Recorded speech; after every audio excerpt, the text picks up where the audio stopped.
Good morning everybody, my name is Osa. We are on Farming Simulator 19, Oakfield Farming Agency Edition. It is the last day of mid-fall, or autumn if you're British. We have a contract to do. It's lunchtime, kinda, as far as the game is concerned. But, actually, I think I'll take both of these down in one go.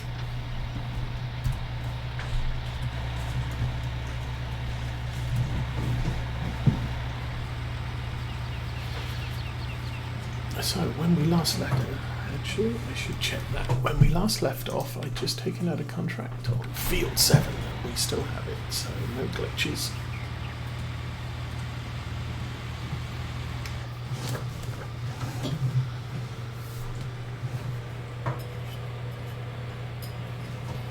This should get us and the baler down to the field, which is the way I usually do it. We'll then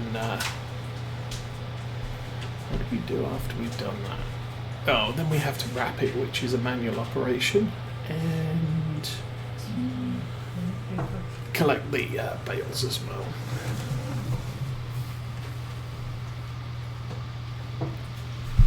So, I haven't worked this field yet, so this is a new one on me. Didn't actually realise it was a contract field, I must admit. Okay. What are we selected on? Rear mowers. That's not going to cut it. No pun intended. Turn that on, and I'm going to get out of the cab so I can see where we are.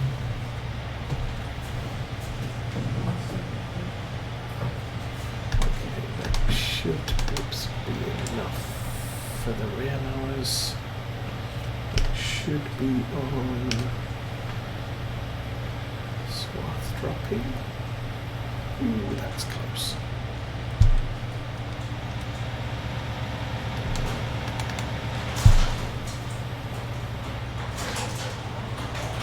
You don't have access to this land, okay. That's okay. We will pull forward. Then we'll go out and this guy set up. So follow me off. Unfold the baler.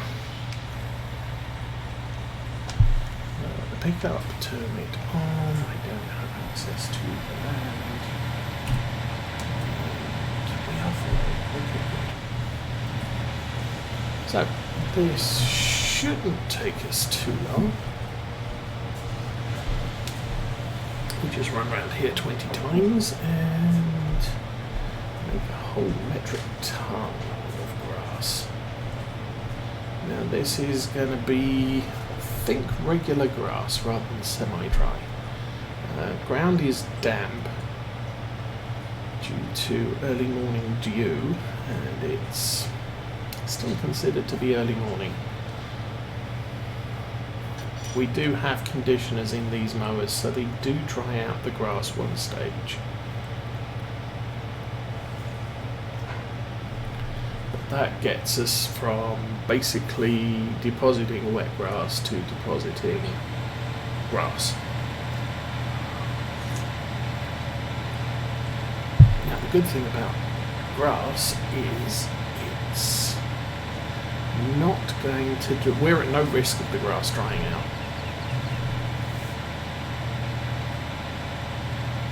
And there's so many things going on with seasons and Maize Plus. I don't recall that you can cut grass. Maybe you can. If you cut dry grass with a mower with a conditioner, I believe you then risk making, where's my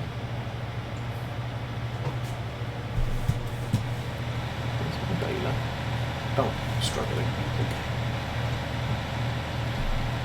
Okay. I believe you can risk on a very hot, dry day making hay inadvertently. And obviously, since this is a baling contract, we do not want hay at all.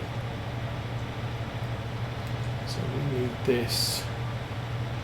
Obviously, once it's baled, it won't dry out any further. Bales don't dry out, they just are what they are. So if you take semi-dry grass windrow, that's not a place we can go. There we go.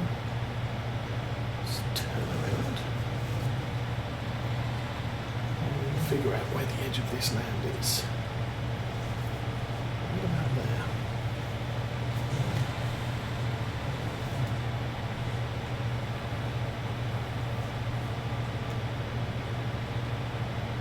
But yeah, we'll once they're baled, they're just basic grass bales.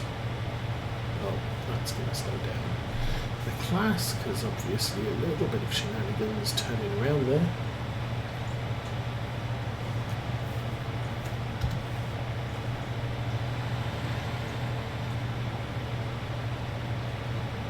As I said, this is a fairly quick job. It'll take us less than the rest of the day. We're already once round. That's nice.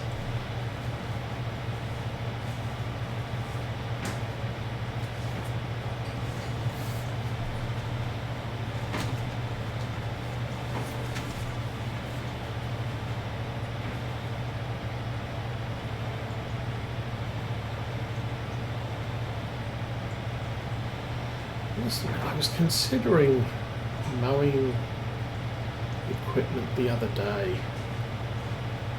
and is it the Pottinger? It's the base game. This one, the Pottinger. You can mount those two together, so it's actually possible to mount them either on the front or the back of the tractor. Well, usually the front, or if you're using a Valtra, you turn the chair around and attach them to the rear mounts and drive backwards.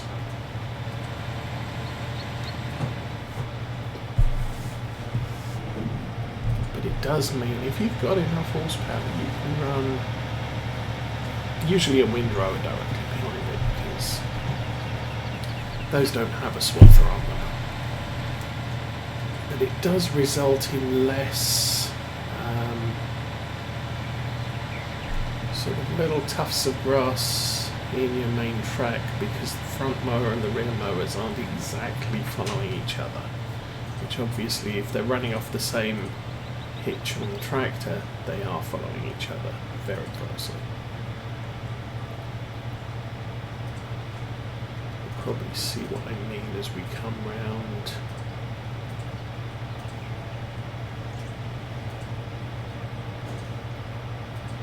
Of these tighter turns. What I'm trying to do is smooth out the turns as we go.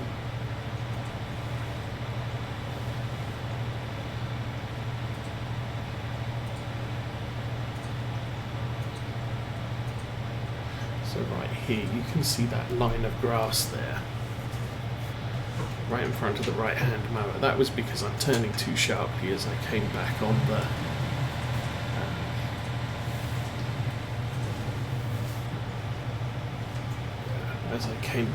track I wanted, so I need to turn a little bit shallow there, so the left hand mower does pick up the full width of grass, but it needs to cut. Here's another tight turn. So I'm going to take it a little bit easy, swing a little bit wider.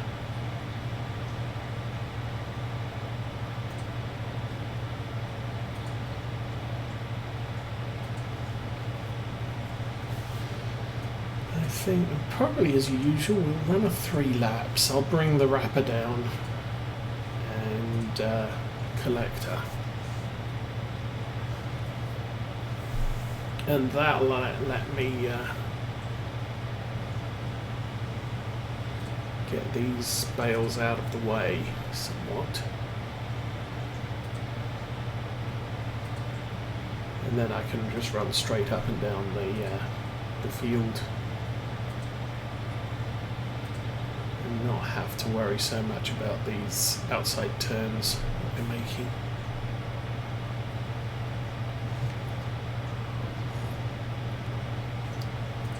Of course, I completely forgot it was Labour Day today, so I'm not sure how many stream viewers we're going to have, or how many people are just going to have to catch up on YouTube.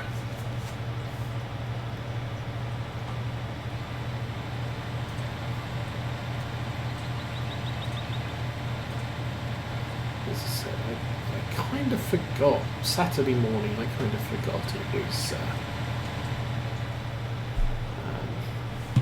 it was a holiday weekend.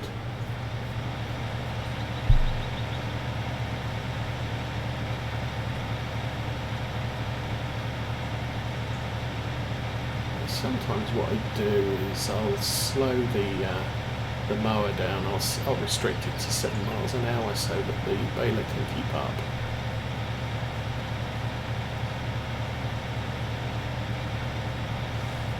But these tractors are well capable of supporting the equipment we're hauling.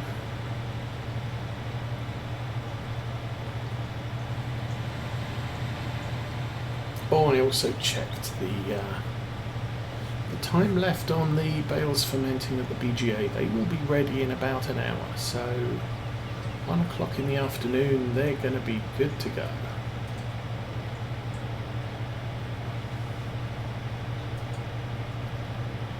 I have the JCB hooked up to the wrapper.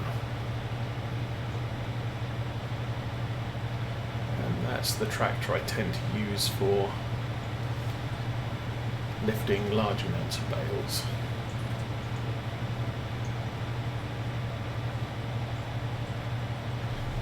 Pushing up here, we'll get that last bit there. Maybe a little bit more on the edge there, which oops.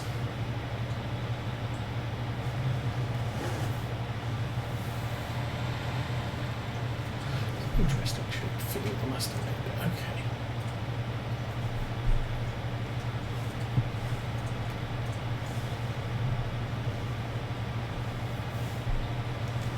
So I think the baler runs around, it's supposed to run about 11 miles an hour. Yes, it is. Well, that says kilometres on the, where's that, vehicle inspector.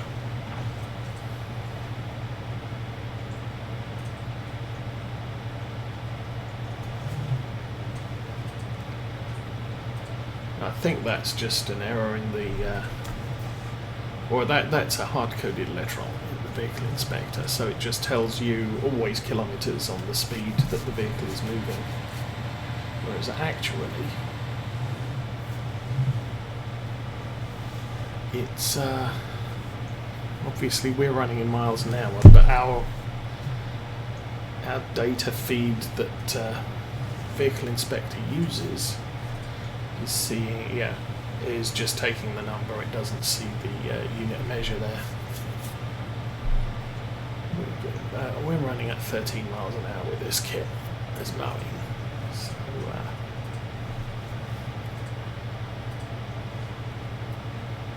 I might be able to get all this mowed, I guess.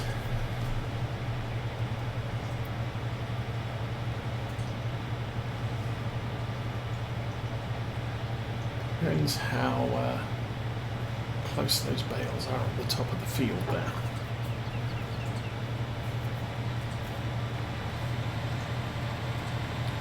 Guess if I make a left turn, oh, I don't know. Yeah.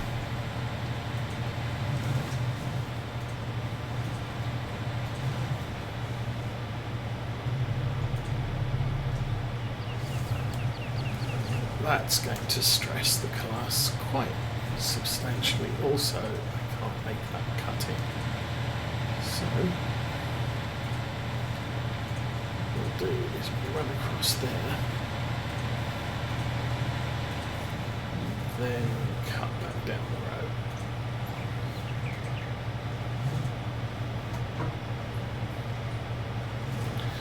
And I think I'm going in now. And 8 miles an hour. That's probably good. We'll cruise at 8. Give the baler a chance to catch up.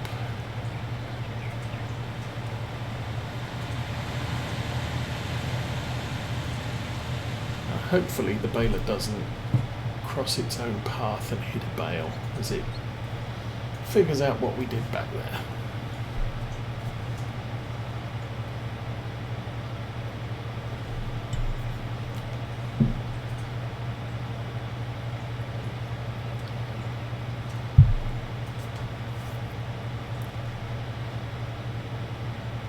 That's actually good we're cutting this, because obviously the plan is this field is my priority purchase for the coming winter.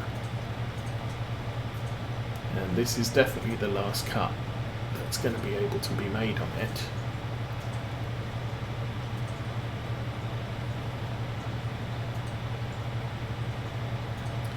Well, the baler still seems to be doing its baling stuff, so that's good.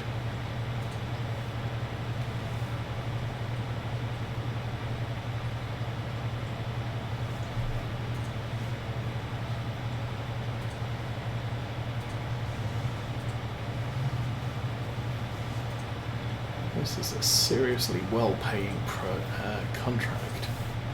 I was actually surprised, because obviously I haven't seen this field come up yet as a contract field. It is planted as grass. I doubt contract farmer is ever going to change that to an arable crop.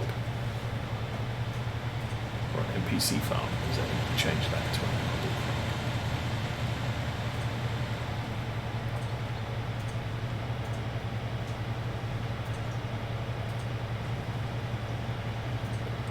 It's one of the allocated sheep fields, so we will be buying that, since we should... I think it's winter that they start birthing lambs, but we should be looking at quite a significant number of lambs coming out in the next couple of game days, well, all the way through to spring. It's going to stress our feeding capabilities, obviously.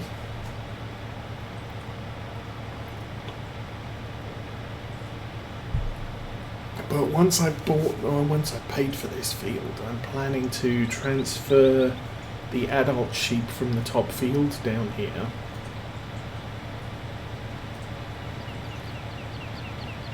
And then the newborn sheep from the field across our private road up to the top field. So we'll have all of the lambs in the top and all of the mature sheep in this field and the field across the way that already has sheep in it. So the mature sheep in that field will be staying there.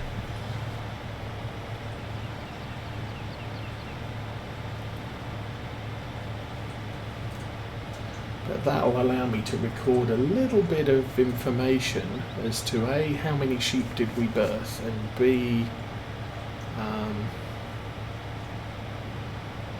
actually I'm not sure we'll have enough room in the top field for the sheep. Yes, we will. Sheep fields will take 500, and we have 250 split between 2 fields. So one of the things we will know is, do we end up with more than 1-to-1 birthing?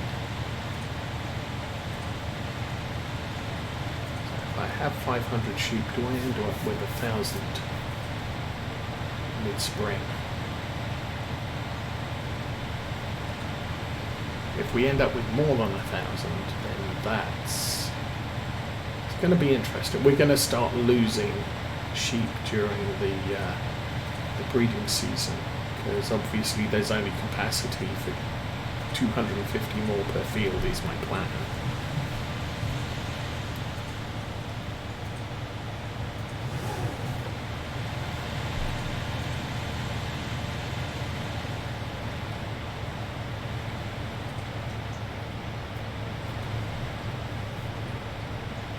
with 1,000 sheep at the end of this year, obviously we'll be selling all of the males round about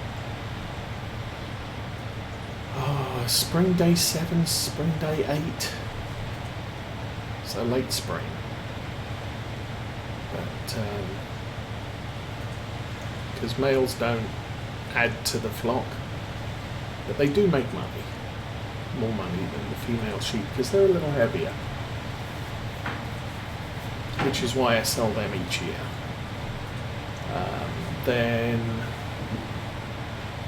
Then we're looking at reducing the flock to 750 potentially.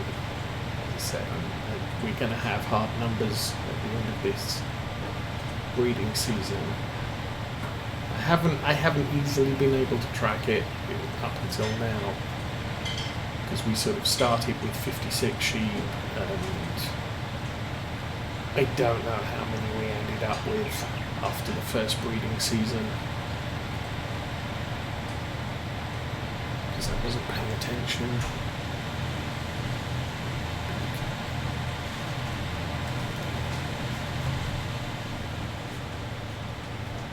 Oh, you caught up, didn't you? Okay.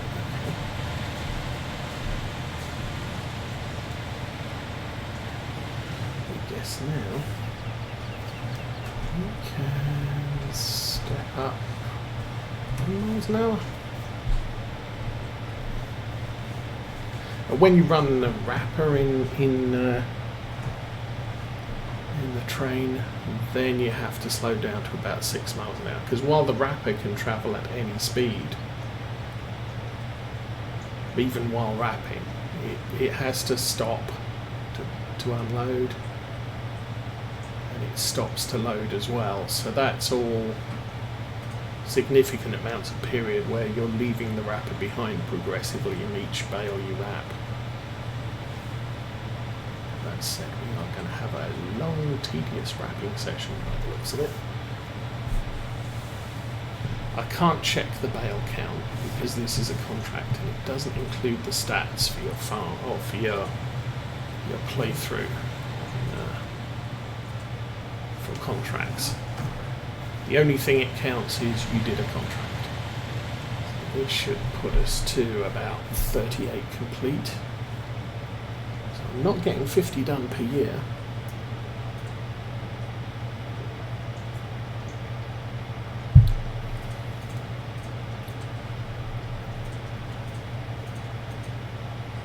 And we've got, what, 12, 11 more weeks before Farm Sim 22 comes out.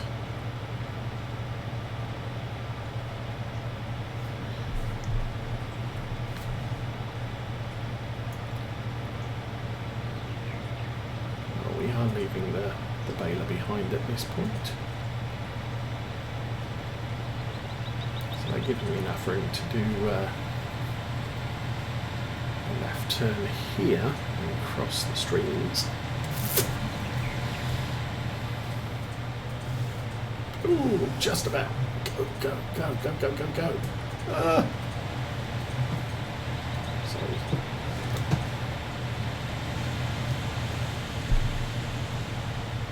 Thought it was going to take him longer to get there. I should have stepped on it earlier.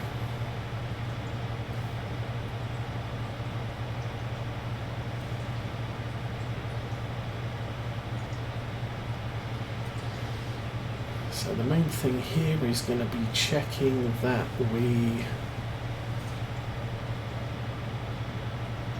if we're close to filling the baler, I'm going to have to go round and find some extra grass to cut. If we're not close to finishing the baler, then we'll just call what we have done. I think there's a couple of bits on the corners that the baler missed, but that is what it is. Not going to fuss too much about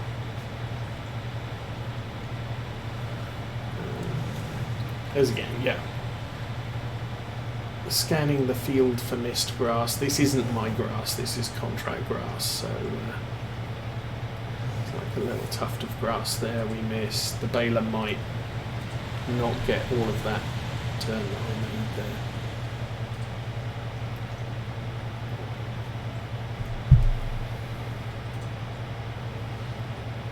But if I can't complete a bale, there's no point trying to force it.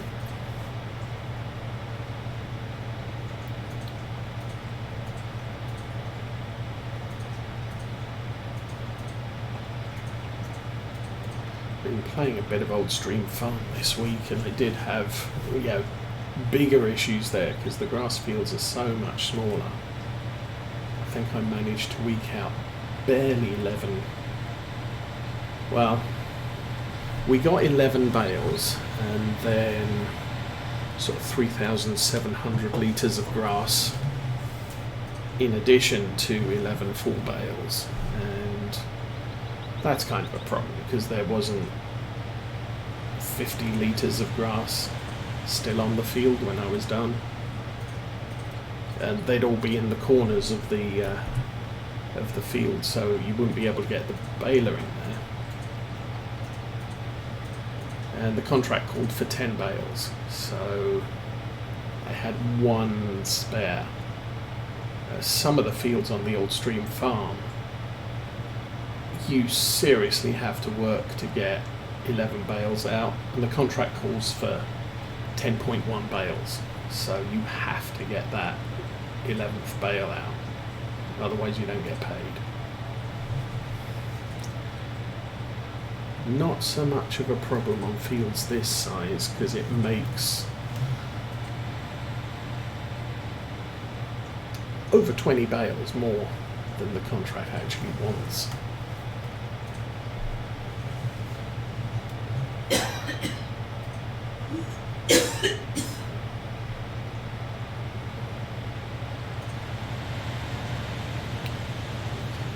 Leaving the baler behind now.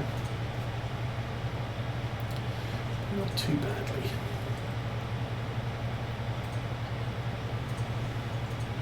Of course, because this is not our field, we don't see the yield. So we're harvesting, so it sort of switched it to a yield map.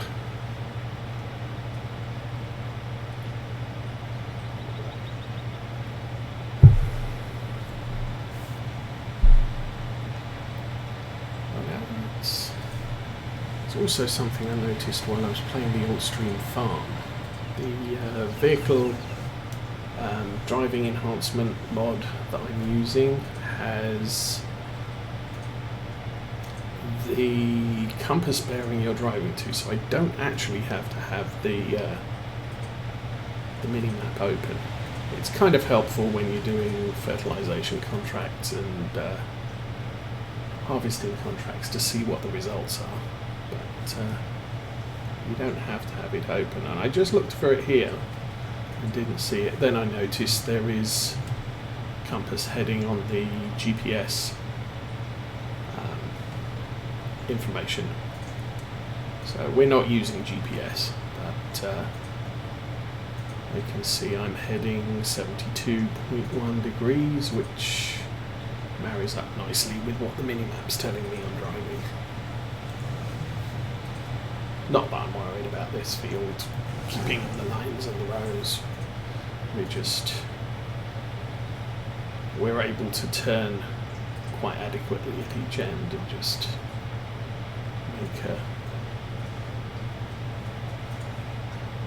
so long as we're collecting all of it, it's not a big matter.